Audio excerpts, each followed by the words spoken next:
Hello students, आज हम thermal decomposition के बारे में डिटेल में पढ़ेंगे भी।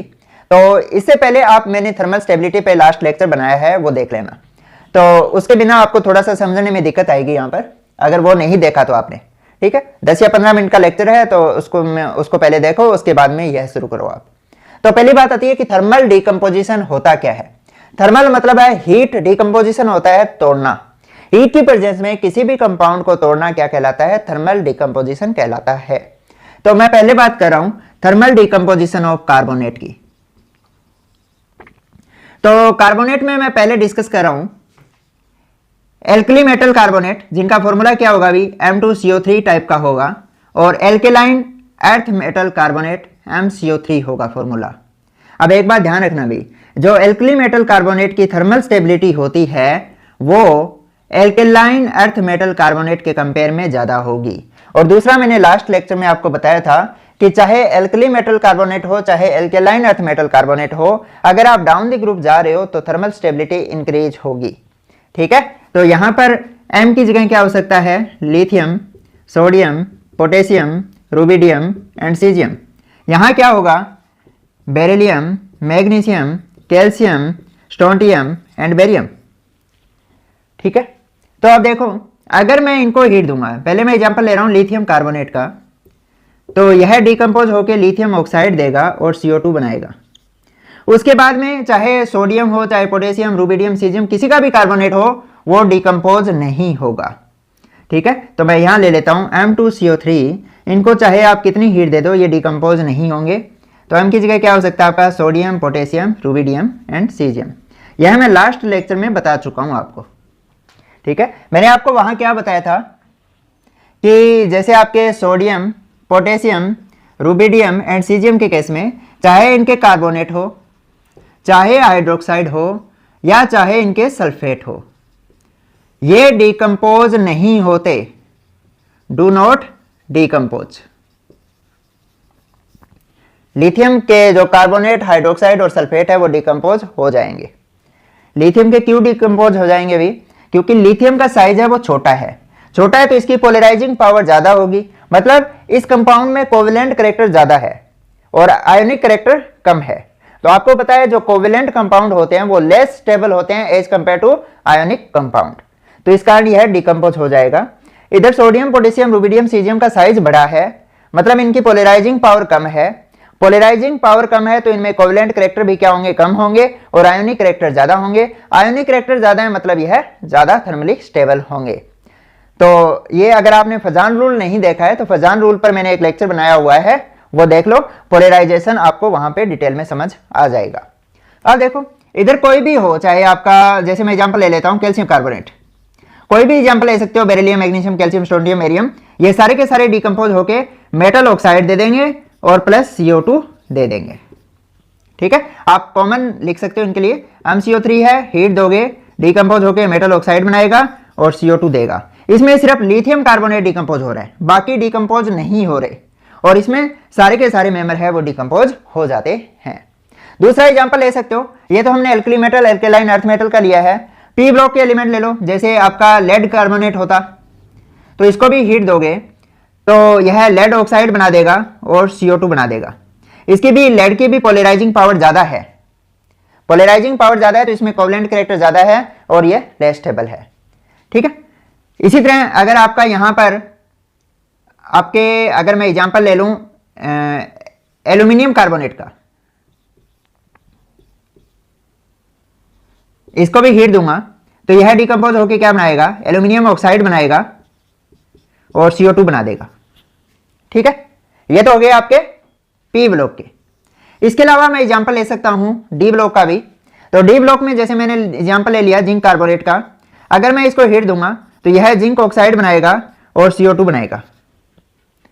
ठीक है, इसके अलावा अगर मैं मरकरी कार्बोनेट का एग्जांपल लूं तो इसको अगर हीट दूंगा तो यह HgO बनाएगा और CO2 बनाएगा। और आपको पता है HgO होता है वो लेस स्टेबल होता है, इसको हीट दोगे तो यह डिकम्पोज हो गया Hg प्लस हाफ O2 बना लेगा। मैंने इनको बैलेंस नहीं किया, अभी रिएक्शन को आप बैलेंस कर लेना, वैसे तो बैलेंस की जरूरत ही नहीं है, इनमें ऑलरेडी बैलेंस्ड है ये। दूसरा, अगर Hg की जगह आपका Ag होता, Ag2CO3 होता, यह भी क्या होता है, हीट देने पर सिल्वर ऑक्साइड बनाएगा प्लस CO2 बनाएगा, और यह Ag2O है वो लेस स्टेबल है, फर्दर डिकम्पोज होके Ag बना लेगा और O2 बना लेगा। बैलेंस खुद कर लेना भी। इसी तरह से अगर प्लेटिनम कार्बोनेट होता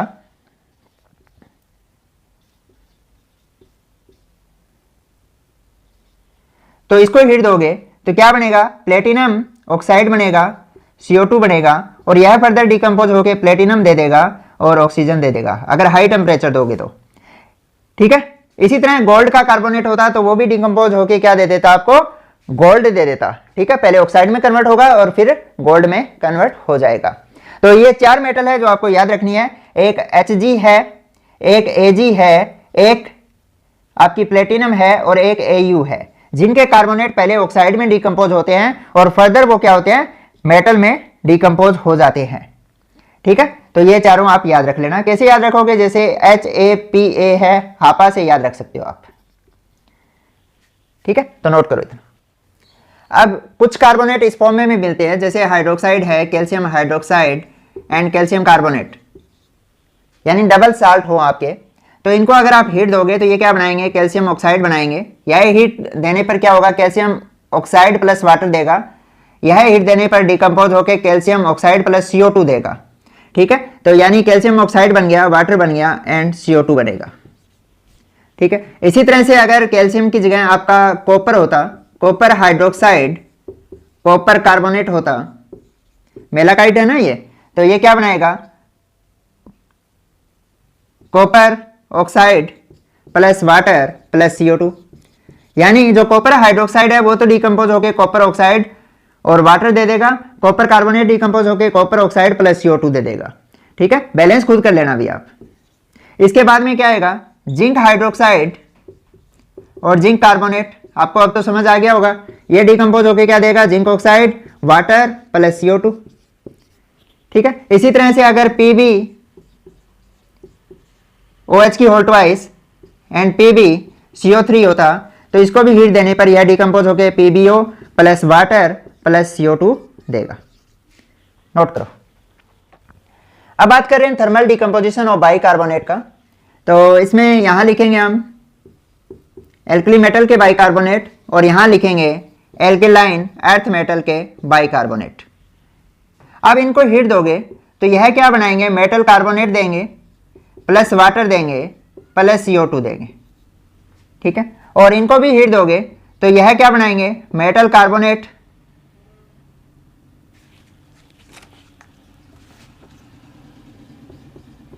प्लस वाटर प्लस CO2। ठीक है, डिकम्पोज दोनों होंगे। अब इसमें एक बात ध्यान रखना कि लिथियम का जो बाइकार्बोनेट होता है वह लिक्विड फॉर्म में पाया जाएगा, बाकी जो सोडियम पोटेशियम रुबिडियम सीजियम के बाइकार्बोनेट है वो सॉलिड स्टेट में पाए जाते हैं। ठीक है, और इनके जो बाइकार्बोनेट होंगे वैसे तो लेस स्टेबल होते हैं और ये भी क्या होते हैं, लिक्विड स्टेट में पाए जाएंगे।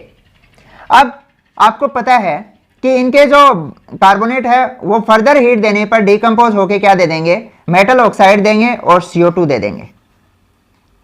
ठीक है, इनमें क्या होता है, लिथियम का कार्बोनेट है वो तो डिकम्पोज होके लिथियम ऑक्साइड दे देगा, बाकी के कार्बोनेट डिकम्पोज नहीं होंगे। ये मैंने अभी बताया आपको। और एग्जांपल ले लेते हैं, जैसे आपका सिल्वर का बाइकार्बोनेट हो, उसको हीट देंगे तो वो भी क्या करेगा, सिल्वर कार्बोनेट बनाएगा, उसके अलावा वाटर और कार्बन डाइऑक्साइड बनाएगा, और ये मैंने बताया था लेस स्टेबल होता है, सिल्वर ऑक्साइड देगा प्लस और क्या होगी, इससे CO2 गैस निकलेगी। इसको फर्दर हीट दोगे तो यह क्या होगा, सिल्वर में डिकम्पोज हो जाएगा और ऑक्सीजन गैस निकल जाएगी। ठीक है, तो इसी तरह से बाकी के भी जो बाइकार्बोनेट है उनको हीट देके आप कार्बोनेट में चेंज कर सकते हो। तो नोट करो। अब बात कर रहे हैं थर्मल डिकम्पोजिशन ऑफ सल्फेट की, तो पहले बात करेंगे हम एल्कली मेटल सल्फेट की, और इधर लिखूंगा मैं एल्केलाइन अर्थ मेटल सल्फेट। मैंने यहां बताया था कि सल्फेट है वो सोडियम पोटेशियम रुबिडियम और सीजियम के डिकम्पोज नहीं होते, बट लिथियम सल्फेट है उसको अगर आप हीट दोगे तो यह डिकम्पोज होके क्या बनाएगा, लिथियम ऑक्साइड बनाएगा प्लस SO3 बनाएगा, और SO3 को फर्दर हीट देने पर यह SO2 और ऑक्सीजन में डिकम्पोज हो जाएगा। ठीक है, यानी आप ये भी लिख सकते हो कि अगर इसको हाई टेम्परेचर पे हीट देते हो या ज़्यादा हीट देते हो तो यह डिकम्पोज होकर आपका लिथियम ऑक्साइड बनाएगा, SO2 बनाएगा प्लस O2 में डिकम्पोज होगा।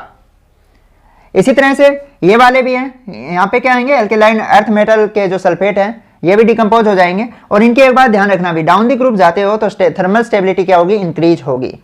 हीट दोगे तो ये भी डिकम्पोज होकर क्या देंगे, मेटल ऑक्साइड देंगे। इसके अलावा SO3 देंगे, उसको थोड़ी हीट और देने पर यानी हाई टेम्परेचर पे हीट देने पर SO2 बनाएगा और O2 में डिकम्पोज हो जाएगा। ठीक है, बैलेंस नहीं किया मैंने, बैलेंस खुद कर लेना। और बाकी देखो ये वाले डिकम्पोज होते नहीं है, सोडियम पोटेशियम रुबिडियम सीजियम के सल्फेट है वो। अब एक एग्जांपल जो मोस्ट इंपॉर्टेंट है भी, FeSO4, अगर आप इसको हीट देते हो तो यह डिकम्पोज होके क्या बनाएगा, Fe2O3 plus SO2 plus SO3।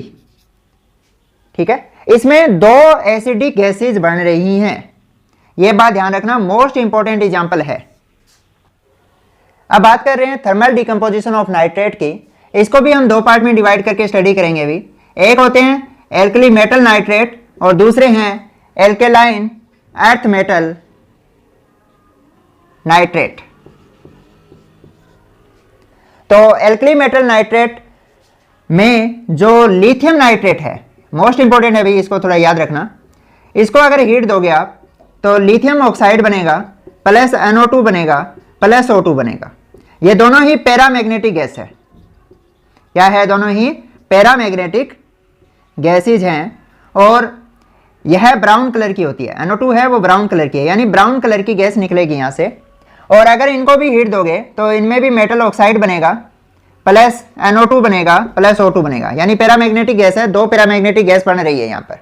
But बाकी जो बच गए मेटल नाइट्रेट एल्कली मेटल के, कौन कौन से, sodium potassium rubidium and caesium के जो नाइट्रेट है, उनको अगर आप लो टेम्परेचर पे हीट दे रहे हो तो ये डिकम्पोज होके बना रहे हैं मेटल नाइट्राइट।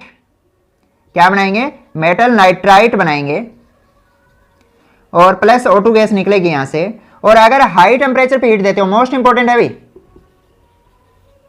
तो ये डिकम्पोज होके बनाएंगे metal oxide nitrogen plus oxygen gas. ठीक है, तो ये बात ध्यान रखनी है आपको। ये किस केस में ध्यान रखनी है, सोडियम पोटेशियम रुबिडियम और सीजियम के केस में। ठीक है, तो ये नोट करो। अब बात कर रहे हैं थर्मल डिकम्पोजिशन ऑफ हाइड्रोक्साइड की। तो इसमें पहले हम करेंगे एल्कली मेटल हाइड्रोक्साइड की बात और फिर बात करेंगे एल्केलाइन अर्थ मेटल हाइड्रोक्साइड की बात। ठीक है, तो इसमें मैंने आपको बताया था हाइड्रोक्साइड सोडियम पोटेशियम रुबिडियम और सीजियम के तो डिकम्पोज होते नहीं है। जो लिथियम हाइड्रोक्साइड है उसको अगर आप हीट दोगे तो यह लिथियम ऑक्साइड बनाएगा प्लस वाटर बनाएगा। और इधर वाले जो हाइड्रोक्साइड है, चाहे इसमें कोई भी हो, बेरिलियम मैग्नीशियम कैल्शियम स्टोंटियम बेरियम, सभी के हाइड्रोक्साइड है वो हीट देने पर किस में कन्वर्ट होंगे, ऑक्साइड में, और वाटर दे देंगे। ठीक है, बहुत आसान है। इसी तरह से अगर आपका जैसे लेड हाइड्रोक्साइड है, इसको भी हीट दोगे तो क्या बनेगा अभी, लेड ऑक्साइड प्लस वाटर बनेगा। नोट करो। अब बात कर रहे हैं थर्मल डिकम्पोजिशन ऑफ नाइट्राइड की। तो इधर तो लिथियम नाइट्राइड होगा, इसके अलावा sodium potassium rubidium and caesium है, ये नाइट्राइड नहीं बनाते। ठीक है, और इधर आएगा आपका M3N2 टाइप नाइट्राइड। ठीक है, और इनमें आपको बताया था नाइट्राइड क्या है, मोनो एटॉमिक है। डाउन द ग्रुप जाओगे तो थर्मल स्टेबिलिटी क्या होगी, डिक्रीज होगी। ठीक है, तो यानी आप बेरिलियम नाइट्राइड से बेरियम नाइट्राइड की तरफ जा रहे हो, बेरियम नाइट्राइड की तरफ जा रहे हो, तो जो थर्मल स्टेबिलिटी है वो क्या होगी, डिक्रीज होगी। और ये आसानी से क्या होता है कि हीट देने पर डिकम्पोज होके बेरिलियम सॉलिड दे देंगे और नाइट्रोजन गैस दे देंगे, यानी डिकम्पोज हो जाएंगे। आप सिंपल ऐसे लिख सकते हो, कॉमन रिएक्शन, मेटल देंगे प्लस नाइट्रोजन गैस देंगे। इधर भी क्या होगा, यह डिकम्पोज हो जाएगा लिथियम में और नाइट्रोजन गैस में। ये वाले नाइट्राइड नहीं बनाते, नोट करो। हाँ जी, अब बात कर रहे हैं thermal decomposition of metal chloride की। तो इसमें मेटल क्लोराइड हम दो तरह से ले रहे हैं, एक हाइड्रेटेड मेटल क्लोराइड होंगे और एक एनहाइड्रस मेटल क्लोराइड होंगे। हाइड्रेटेड में क्या क्या आ जाएंगे?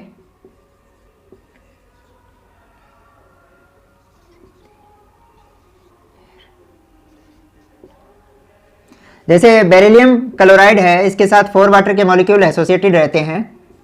मैग्नीशियम क्लोराइड के साथ 6 वाटर के मॉलिक्यूल है। जिंक क्लोराइड के साथ भी 6 वाटर के मॉलिक्यूल है। आयरन क्लोराइड के साथ भी 6 वाटर के मॉलिक्यूल एसोसिएटेड है। और एल्यूमिनियम क्लोराइड के साथ भी 6 वाटर के मॉलिक्यूल एसोसिएटेड है। ठीक है। और इसके अलावा आते हैं आपके कैल्शियम, स्ट्रोंटियम एंड बेरियम के क्लोराइड।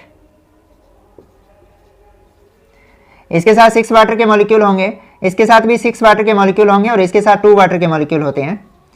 तो देखो भी इनके केस में जो आयोनिक पोटेंशियल की वैल्यू होती है वो हाई होती है। आयोनिक पोटेंशियल को किससे रिप्रेजेंट करते हैं? फाई से। मतलब मैं ये कह सकता हूं आयोनिक पोटेंशियल क्या होता है? Charge by size ratio. इनका चार्ज ज्यादा है, साइज छोटा है, तो इनकी पोलराइजिंग पावर क्या हो गई? ज्यादा हो गई। पोलराइजिंग पावर ज्यादा है तो इस कारण से ये क्या करते हैं? मेटल ऑक्साइड बनाएंगे हीट देने पर। और ये वाले इनकी जो फाई की वैल्यू क्या थी? ज्यादा थी, और इनकी फाई की वैल्यू क्या होगी? कम होगी। तो यह हीट देने पर क्या देंगे? आपके मेटल क्लोराइड देंगे। ये बात ध्यान रखना। अगर मैं इनको हीट देता हूं तो ये मेटल क्लोराइड दे देंगे और जो वाटर के मॉलिक्यूल जितने भी एसोसिएटेड हैं इनसे वो वेपर की फॉर्म में उड़ जाएंगे। जैसे कैल्शियम क्लोराइड का एग्जांपल ले लेते हैं। कैल्शियम क्लोराइड के साथ 6 वाटर के मॉलिक्यूल एसोसिएटेड है, हीट दोगे तो क्या बनेगी? Calcium chloride plus H2O। और आपको पता होगा कैल्शियम क्लोराइड का हम डेसिकेटर में यूज एज ए डेसिकेटर में किसकी तरह यूज करते हैं? एज ए हाइग्रोस्कोपिक, यानी यह मॉइस्चर को एब्जॉर्ब कर लेता है। ठीक है। अब इधर देखो इनके केस में क्या होगा? अगर आप हीट दोगे, जैसे मैं एग्जांपल ले लेता हूं मैग्नीशियम क्लोराइड 6H2O का, तो इसमें हीट दोगे तो क्या होगा? मैग्नीशियम ऑक्साइड बनेगा प्लस आपका HCl बनेगा और प्लस कुछ अमाउंट में वाटर निकलेगा। अब मैं बात कर रहा हूं एनहाइड्रस मेटल क्लोराइड की। तो इसमें ये क्या होंगे? जैसे एग्जांपल ले लेता हूं मैं कि आपका PbCl4 है या फिर FeCl3 है या फिर HgCl2 है। ये क्या होंगे? लोअर ऑक्सीडेशन स्टेट वाले मेटल क्लोराइड के अंदर डिसोसिएट हो जाएंगे। ये बात ध्यान रखनी है। अभी अगर आप इनको हीट देते हो तो इनके जो लोअर ऑक्सीडेशन स्टेट वाले मेटल ऑक्साइड है वो बनेंगे। जैसे मैं बात करूं लेड क्लोराइड की, इसमें +4 ऑक्सीडेशन स्टेट है। लोअर ऑक्सीडेशन स्टेट आपको पता है +2 होगी तो PbCl2 बनेगा और क्लोरीन गैस निकल जाएगी। इसी तरह से अगर मैं फेरिक क्लोराइड को हीट दूं, +3 ऑक्सीडेशन स्टेट है तो यह +2 में कन्वर्ट होगा, यानी PbCl2 बनेगा और क्लोरीन गैस निकल जाएगी। इसी तरह HgCl2 को अगर मैं हीट दूं तो इसमें क्या है? +2 ऑक्सीडेशन स्टेट है और ये किस में कन्वर्ट हो जाएगा? Hg2Cl2 प्लस Cl2 गैस निकलेगी। बैलेंस खुद कर लेना भी, इसमें +1 ऑक्सीडेशन स्टेट होगी। यानी ये वाले हैं वो लोअर ऑक्सीडेशन स्टेट के जो मेटल हेलाइड होंगे या मेटल क्लोराइड होंगे उनमें डिसोसिएट हो जाएंगे। नोट करो। अब बात कर रहे हैं हम thermal decomposition of ammonium salt की। तो इसमें 2 केस डिस्कस करेंगे भी। केस फर्स्ट है, अगर अमोनियम साल्ट के साथ यानी अमोनियम आयन के साथ अगर आपके आयन एसोसिएटेड हो chloride, bromide, iodide, sulphide, sulphate, carbonate, bicarbonate, acetate, hydroxide, phosphate, तो उस केस में इनको अगर हम हीट देंगे, हीट देने पर क्या बनेगा? अमोनिया गैस निकलेगी। ये बात आपको ध्यान रखनी है। ठीक है। जैसे मान लो कि अमोनियम क्लोराइड है, इसको अगर मैं हीट दूंगा तो अमोनिया प्लस HCl बनेगी। और एक बात और ध्यान रखना, दोनों ही गैसियस फॉर्म है तो कोई रेजिड्यू नहीं बचेगा। इसी तरह अगर अमोनियम सल्फाइड हो, इसको हीट दूंगा तो अमोनिया बनेगी प्लस H2S बनेगी। इसी तरह अगर अमोनियम कार्बोनेट हो तो अगर मैं इसको हीट दूंगा तो अमोनिया बनेगी प्लस H2CO3 बनेगी और यह फर्दर डिकम्पोज होकर क्या दे देगा? H2O plus CO2। ठीक है। और अगर अमोनियम सल्फेट हो, इनको हीट देने पर क्या बनता है? अमोनिया बनता है प्लस H2SO4 बनेगा, ठीक है। और अगर हो अमोनियम फॉस्फेट तो हीट देंगे तो अमोनिया गैस निकलेगी प्लस H3PO4 बनेगा, यानी अमोनिया गैस तो निकलेगी ही निकलेगी, ठीक है। इसी तरह से अगर आपका हो CH3COONH4, इसको हीट दोगे तो अमोनिया बनेगा प्लस CH3COOH बनेगा, ठीक है। तो इन केस में क्या होता है, हीट देने पर अमोनिया गैस आपकी निकलती है, नोट करो। अब सेकंड केस है भी, अगर अमोनियम के साथ NO2 NO3 माइनस यानी नाइट्राइट नाइट्रेट या फिर आपका परक्लोरेट या फिर IO3 माइनस आयोडेट या फिर लगा हो इसके साथ Cr2O7 डाइक्रोमेट, ठीक है। तो इस केस में अगर आप अमोनियम साल्ट को हीट दोगे, ठीक है, तो इस केस में अमोनियम साल्ट को अगर आप हीट दोगे तो नाइट्रोजन गैस निकलेगी, ये बात आपको ध्यान रखनी है, ठीक है। जैसे मैं एग्जांपल ले रहा हूं अमोनियम नाइट्राइड का, ये क्या अमोनियम नाइट्राइट, तो हीट दोगे तो ध्यान से देखो भाई, 4 हाइड्रोजन है और 2 ऑक्सीजन है, मतलब इसमें क्या हुआ, 2 वाटर के मॉलिक्यूल निकल गए, बचा क्या 1 और 2 N2 है ना, 2 नाइट्रोजन एटम बचे थे, वो कंबाइन होकर N2 बना लेंगे। इसी तरह अमोनियम नाइट्रेट होता, मोस्ट इंपोर्टेंट है, अभी क्वेश्चन आते हैं इनसे, तो यहां पर 4 वाटर हाइड्रोजन है और यहां से 2 ऑक्सीजन लेगा, ये 4 हाइड्रोजन और 2 ऑक्सीजन मिलकर क्या बना देंगे भाई 2H2O, तो क्या बचा 2 नाइट्रोजन और 1 oxygen N2O, nitrous oxide, laughing gas भी बोलते हैं ना। इसको फर्दर हीट दोगे तो यह नाइट्रोजन और ऑक्सीजन में डिकम्पोज हो जाएगी। इसी तरह अगर यहां होता ammonium Cr2O7 dichromate, most important है, अभी इनमें कोई रेजिड्यू नहीं बचते, ये क्या होते हैं वेपर की फॉर्म में निकल जाएंगे, नाइट्रोजन और वाटर वेपर की फॉर्म में। यहां भी क्या होगा, ये दोनों या गैसियस फॉर्म में है, ये वेपर की फॉर्म में निकलेंगे, तो कोई रेजिड्यू नहीं बचा। अगर आप यहां पर हीट दोगे तो नाइट्रोजन बनेगी प्लस Cr2O3, ठीक है। ग्रीन कलर का रेजिड्यू होगा भाई, यहां पर कौन सा रेजिड्यू होगा, ग्रीन कलर का, कई बार क्वेश्चन आ जाता है यहां से। तो नाइट्रोजन बना, Cr2O3 बना, प्लस क्या बनेगा यहां पर वाटर बनेगा, ठीक है। और इसी तरह से अगर हो अमोनियम IO3, ठीक है, इसको अगर आप हीट दोगे तो यहां से नाइट्रोजन गैस निकलेगी, ऑक्सीजन गैस निकलेगी, आयोडीन निकलेगी, प्लस वाटर निकलेगी, ठीक है। तो मेरी तरफ से ये थर्मल डिकम्पोजिशन है वो कंप्लीट हुआ, मिलते हैं जल्दी, ऑल द बेस्ट।